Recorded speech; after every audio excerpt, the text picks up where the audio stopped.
ja Euroopassa kovaa tulosta tehnyt Juha Pöytälaakso. Ja näin Juha Pöytälaakso lähtee lajitteluissa paremmin pärjänneenä ensin lead-auton rooliin ja Juha ajaa tänäkin vuonna Drift Masters-sarjaa, jota käydään ympäri Eurooppaa ja ajaminen on kyllä todellakin sen näköistä. Siellä tullaan ajolinjallisesti syvää linjaa siellä ja vauhtia riittää ja ääntä ja pauketta on kyllä tarjolla äärimmäisen paljon. Jeremias Östman pysyy oikeinkin mallikkaasti siellä vauhdissa mukana, semmonen 2 auton mittaa on rako, että sen verran siinä on kuitenkin kulkupuolen eroa näissä autoissa kun seuraa, mutta hieno suoritus myös Chase-vuorossa olleelta Östmanilta. On todella hyvä suoritus Östmanilta ja nyt täytyy kyllä sanoa, että ylitti kyllä odotukset. Että kaikki on valmista siellä lähtökaaren alla, joten ei muuta kuin pistetään Östman lead-auton paikalle ja Juha Pöytälaakso lähtee sitten sieltä takaa paineistamaan ja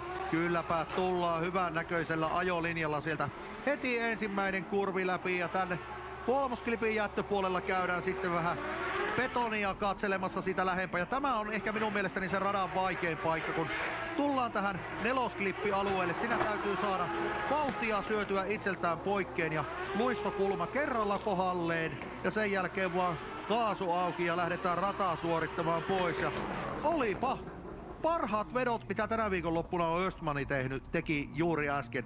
Ja Juha Pöytälaakso kyllä seuraa tuolla perässä erittäin mahtavasti.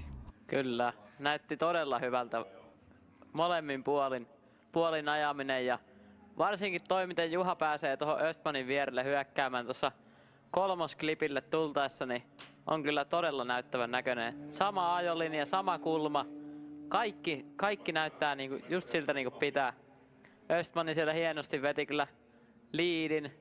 Todella näyttävästi nelosella tuolla muurilla. Ei ole kuin muutama 10 senttiä väliä tuohon muuriin. Ja sieltä vitonenkin löytyy ja viimeinen kutonen ja muuri siellä kutkuttelee takanurkkia, niin on kyllä hyvän näköistä. Kyllä, ja tuo on todella hienoa tuossa Chase-ajossa, kun se saadaan se rytmi siihen ihan kohdalleen. Kun tietysti kun ensin mennään pitkä kurvi vaikka vasemmalle ja siitä lähdetään sitten oikealle menemään, niin siinä pitää antaa se pieni tila edessä ajavalle autolle tehdä se puolenvaihto. Ja sen jälkeen onnistutaan vielä hyökkäämään takaisin siihen toiselle ovelle, niin se on kyllä todella hienoa, tyylikästä toimintaa. Mutta meillä tästä parista menee jatkoon Juha Pöytälaakso.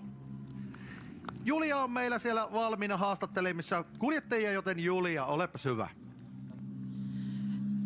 Jeremias, todella huikea ajamista. Ootko ylpeä tästä vedosta?